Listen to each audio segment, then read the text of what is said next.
hernia, where often these babies are considered to be a relative orphan disease. And so we have a lot to learn from each other's experience and expertise. So this is Montreal. It looks like this right now, but it doesn't always look like this. Sometimes we have like a meter of snow. I had the opportunity to visit Australia in 2015, and I remember that it was a beautiful country for the limited places that I had the chance to visit, and I truly hope to come back very soon. So these are my disclosures. I don't really have any disclosures relative to the content of this presentation, except that I want to mention that I will talk about some of the unapproved and off-label experimental or investigational use of some of the medications that we use in congenital diaphragmatic hernia, like inhaled nitric oxide, other pulmonary vasodilators, and cardiovascular medications, including prostaglandin, which really there hasn't been much trial, but I truly hope that as a collective, we'll be investing more into making multicentric trials to better understand how we can implement some of these therapies within the context of the underlying physiology for some of these patients. So at the end of the session today, my hope is that the participants will be able to explain some of the acute pulmonary hypertension phenotypes that we see in congenital diaphragmatic hernia. We'll briefly address the left ventricular phenotype, and we'll recognize that there may be some shifting phenotypes in these patients, as well as an important component of cardiopulmonary interactions. And that's why I'll try to address some of the elements that at least our guidelines within the Canadian setting have tried to address as a multidisciplinary fashion across centers.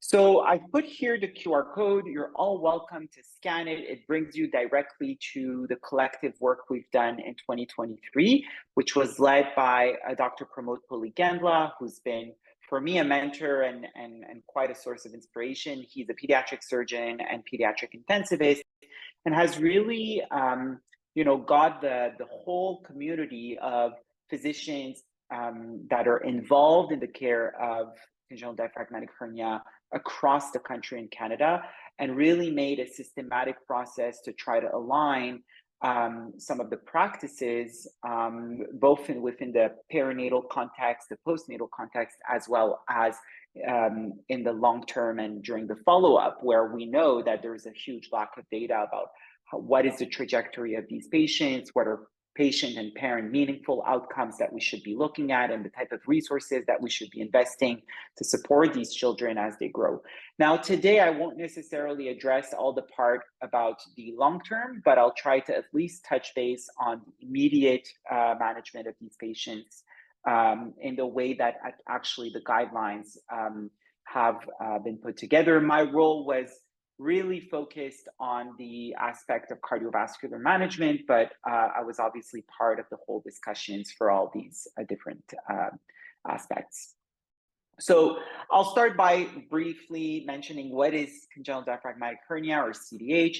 It is considered an orphan disease, about 2 to 3 births per 10,000 total births, but it has been steadily increasing over time, potentially with more prenatal diagnosis. And really, it is the thoracic organ that are actually herniating. There's viscera from the abdominal cavity that are herniating within the thorax, and we think that there might be a contribution from this herniation process to some degree of compression to the thoracic organs, leading to them to be underdeveloped. So that includes, potentially the lungs. It includes the heart. It includes the GI tract on its own. But there has been more and more controversy and more research being done showcasing that it might actually be also a component of basically migration defect, where the hole is there, but there's actually anomalies that are either left-sided or right-sided, and sometimes on both sides. And that the contribution of the compression is definitely there, but it might not tell the whole story.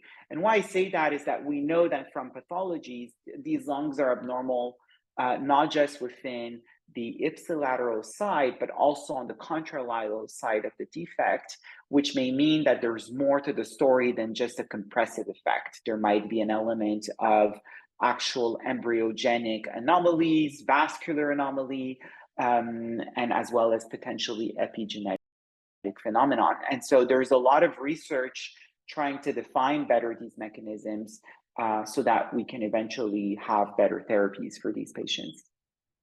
And so you will see some of these figures. This is a figure obviously by Dr. Satyan. It was part of one of the recent publications we had in the context of the publication of pulmonary hypertension. And I think, as you can see, one of the hallmark of this condition is that there is really a great interaction between all the organs of these infants. So not just the heart, not just the pulmonary vasculature, and not just the pulmonary parenchyma, but really an intersection between all of these things that may actually create this situation of physiological emergency rather than truly a surgical emergency. We obviously have a defect that we eventually have to correct because these patients tend to be kept intubated and ventilated on mechanical ventilation and oxygen exposure. And as we know, our babies with fragile lungs will, the longer we expose them to mechanical ventilation, the more there's risk of barotrauma, volume trauma, and hyperoxia being also potentially toxic to some degree. And so the more we wait for surgery, there's probably something that confers an issue. But the earlier you go for surgery for some of these babies, and the more you're at risk of disturbing their transition, which may also lead to potential complications in these patients. So there's really a fine balance in timing and really orchestrating your team in managing these patients. And really it's often a case by case. And obviously these guidelines that I'll mention are trying to at least standardize some kind of criteria that we're able to speak as a common language between the different specialty caring for these patients.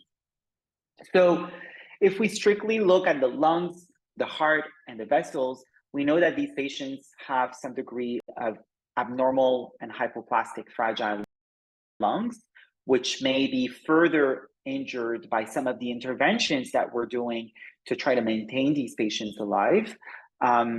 We have some cardiopulmonary interactions that may affect the preload and the afterload of some of the ventricles that we see, on top of having primary issue to the heart based on acidosis, based on the fact that the heart has been potentially compressed during pregnancy and did not grow appropriately, and based on the fact that we're facing adverse pulmonary and systemic vascular afterload.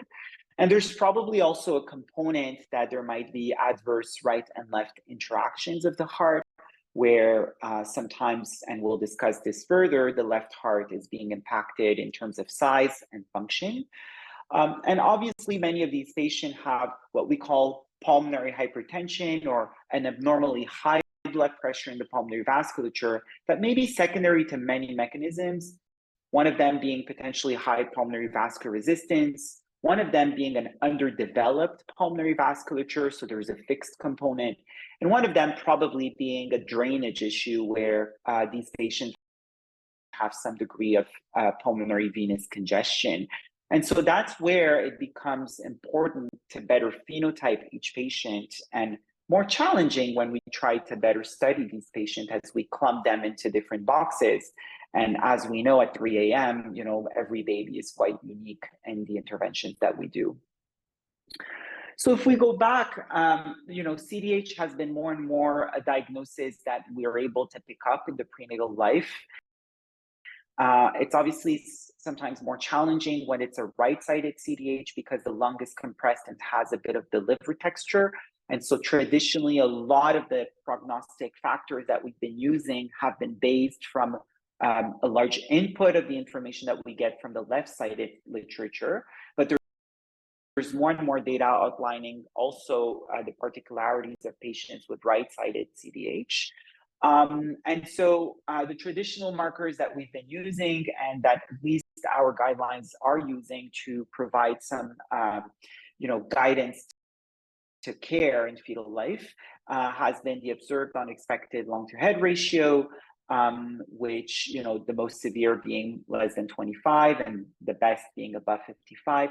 But more and more, we've been using other markers like fetal MRI to predict total lung volume, as well as also integrating other markers that we'll go over briefly. But I just wanted to mention that why is it so important to assess in a comprehensive way and standardized way the way we see these patients in fetal life is that there are potential therapies, first of all, and also because many of these parents are going through a lot of questioning and deserve to have as much as possible information that obviously needs to be tailored to the need of the family that you meet.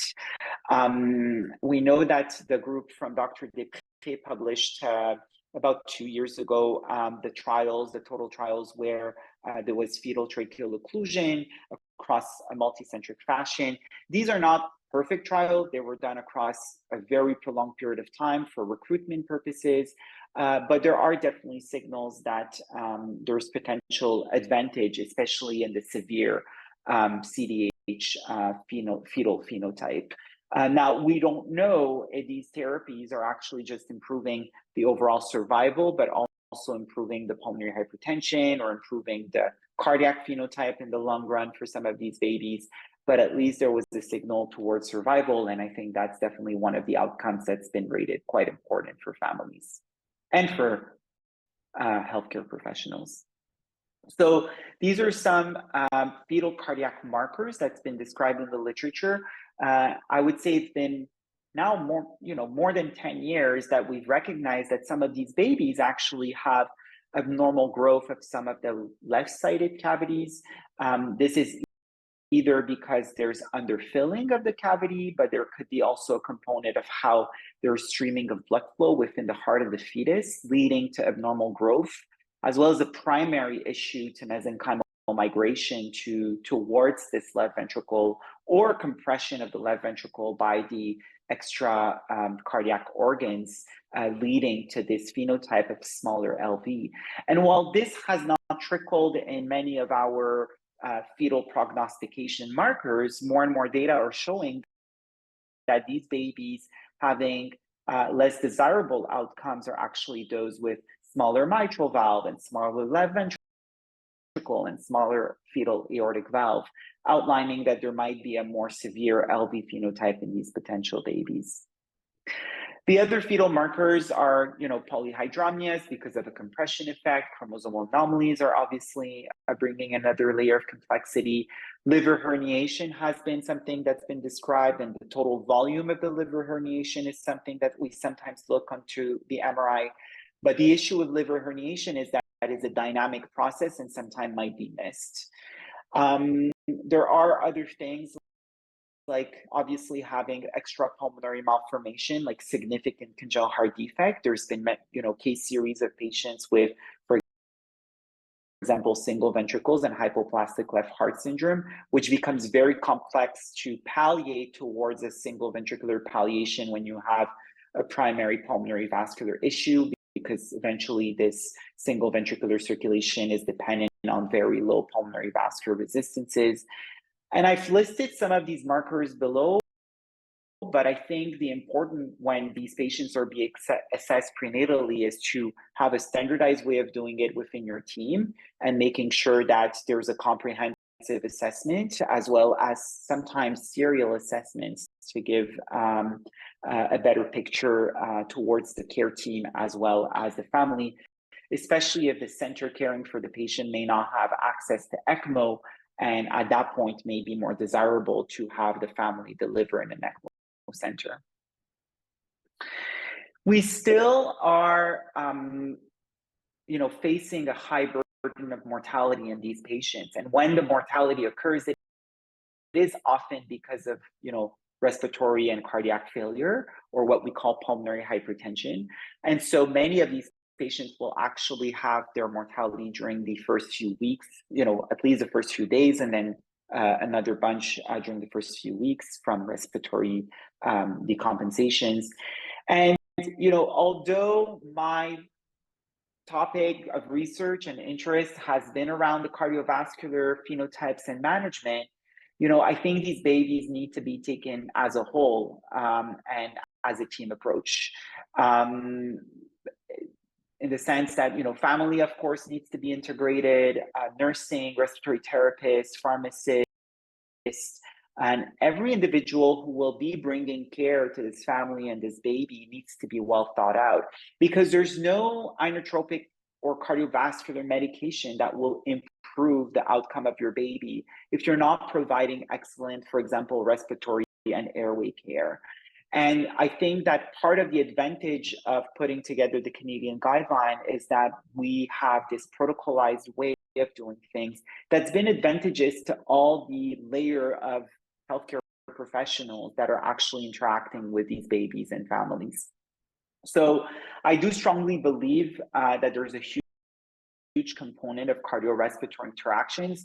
And so that's why I think a lot of the emphasis will be today on also respiratory management and cardiac management. But there's obviously much more to the story, and I highly invite you to look at the Euro Consortium CDH guidelines and the Canadian guidelines, and potentially look at your own experience to formulate your protocolized way of approaching these patients.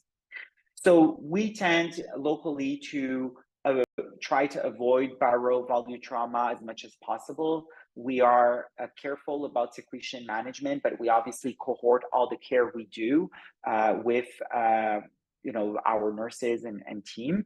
And we try to be conscious about excessive oxygen supplementation, adjusting a lot of our saturation targets based on the preductal saturation that faces the brain. And so one thing that's important that, our approach, at least at our center, has been that we do resuscitate these patients in 21%. But I know some centers, especially in the US, that will use 100 or 60%. And I just don't think that we have great data on that right now. So this is one of the figures that I find quite telling that's been, and all the credit goes to Dr. Neil Patel from Glasgow. This is from a recent edition on the Seminars of Pediatric Surgery, where we sat down and looked at the trajectory of the cardiac and pulmonary phenotypes of some of these patients. And it's been quite striking that the experience has been quite similar across various countries and continents, where there is a significant portion of these babies who seem to present a quite early phenotype of left ventricular dysfunction, and eventually may shift into a situation with manipulation, with stressors, into this more kind of pulmonary arterial phenotype or precapillary phenotype, where the pulmonary vascular resistances are quite tight, and where this RV is unable to cope anymore due to the increase in afterload. And obviously that's where some of our physiologically driven care might bring some answers to that, while we're waiting for some of the answers related to the trials that have been ongoing. But for example, by modulating the ductus, but still being careful that the duct doesn't become completely left to right and floods your lungs. So reversal of shunting may also be something that's important to monitor, and really trying to integrate some of these biomarkers that we do measure at bedside, like oxygen and CO2, lactate, blood pressure, heart rate, and try to make a comprehensive story as we monitor these patients with the team approach. So locally, we use a TP's resuscitation after intubation in the delivery room. We have not yet formally integrated the late cord clamping, although I know that this is something that is becoming more and more hot press, and it's something that is being currently investigated. But our current guidelines have not advocated for one particular approach, but in general, most practitioners will cut the cord immediately after birth for bringing the baby for stabilization and intubation, although there is a study ongoing for intubation while still on intact cord at the bedside of the mother. We locally use the Canadian Pediatric Society NRP guidelines, starting with 21% and titrate based on the pre-ductal saturation. And we obviously place a nasogastric tube to decompress the stomach, in the idea that we wouldn't want this to further impair the lung expansion and the cardiac transition.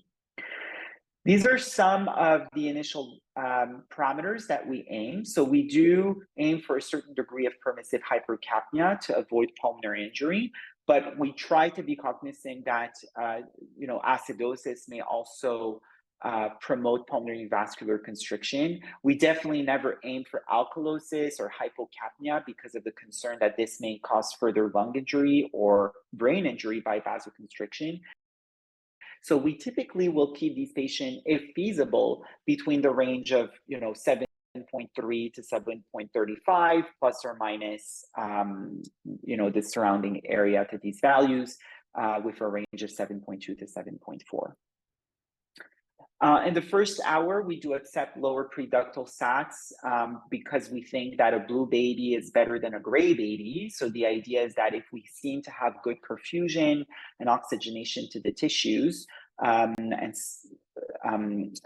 that point, we're happy with preductal saturation in the 80%. And then after that, we aim at around 85 to 90% for some of these patients. We do aim to have a gentle ventilation. So locally, we use a lot of volume guarantee type of ventilation. But if we see that this is failing due to high generated peak inspiratory pressure, we try to switch to a high frequency mode. Typically in most center would go to high frequency oscillation, but I must say that in my center, we've had many patients switch to the high frequency jet ventilator. There's no great data showing which ventilator is more gentle or better. There's been one trial looking at the difference between hi-fi as a start versus conventional mechanical ventilation. And although the trial on its own is also there's no trial that's perfect, but it's already a good data for us to get some sense. It's shown that probably starting with a hi-fi as a primary intention in that particular cohort of patient randomized was not conferring an advantage and was potentially increasing the duration of ventilation. We do recommend in our guidelines to have some light analgesia and sedation, but to avoid iatrogenism, we obviously focus on the idea that any therapy in these patients needs to be titrated based on the response or side effects. And so we do have patients that transition very well, and they're actually on 21% with minimal setting on the vent, and we don't necessarily keep them on this light analgesia and actually wean it completely off. But we have other babies that are more or requiring more cardiorespiratory attention. And in these particular babies, we tend to have a small dose of analgesia and sedation. So I will show some of the tables from the guidelines, and this is really just a summary of the previous elements I've just mentioned. So you can see some of the degree of the strength of consensus among the group and the level of evidence, as well as the guidelines that I just pretty much enunciated in the previous slides regarding the ventilation and CDH. This is other elements adding to what I just said regarding ventilatory settings. So I do give you the reference here of the VISI trial regarding the use of primary intention of conventional mechanical ventilation instead of high frequency as primary intention. And some of the markers that we use to actually ventilate our babies, at least locally. Personally, I will say we would rarely go to a lower PEEP than 5, but that's just our experience. I know centers that would go on much lower PEEP than that, but we've had good experiences with our approach. And so for now, we haven't gone to lower PEEPs, so I'm very transparent with this. I've put here some of the elements regarding what we've established on the Canadian front versus the CDH Euro Consortium. And what you can see is that it's pretty similar across the two jurisdictions, where we do monitor and target similar elements for both oxygen and saturation, as well as lactate levels and urine output as markers of an organ dysfunction. and really looking at some of these other markers like the type of criteria for surgery. We never put, or almost never put, chest tube after surgery because that's been associated with more complication. And we generally try to do surgery after ECMO if they had been on ECMO. So we'll go into more of the cardiovascular phenotypes. I think it's been very well recognized that many of these babies may have a component of arterial vasoconstriction, plus or minus underdeveloped arterial bed, which might not be addressable with pulmonary vasodilators. And so we've been calling this traditionally pulmonary arterial hypertension. As you know, hypertension means high blood pressure, but you know that a pressure is a function of flow and resistance. So I think when we talk about this, we really think about high resistance leading to a high afterload to the right ventricle. And so this high resistance may come with sufficient flow and lead to a higher blood pressure in the pulmonary vasculature.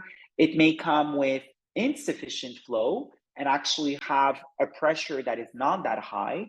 And it may actually come with not enough flow and lead to a relatively hypotensive vascular bed in the lungs that is completely underfilled, yet still facing a very high resistance. And we often face that when it's not going well, when the RV is not able to generate output and to actually maintain the flow within the vasculature. And within this umbrella, we often talk about this RV phenotype where there's very high afterload secondary to arterial capacitance that is inadequate or insufficient.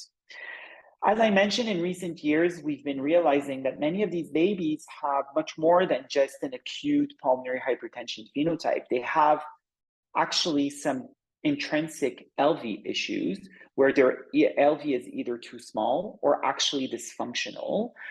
For many years, we thought, oh, it's too small because there's not enough pulmonary vascular flow, leading to low LV preload. But more and more, we realize that even patients who have massive interatrial shunts that would be able to compensate and fill the LV, and even after a certain period of stabilization, some of these babies actually have just smaller left ventricle, and it's probably a component of many different factors that's leading to this, not just a single one. And so as more and more researchers and clinicians are coming together and describing these different phenotypes, we realize that probably we need to also tackle the interventions for these babies in a different ways. There's obviously the transition initially that needs to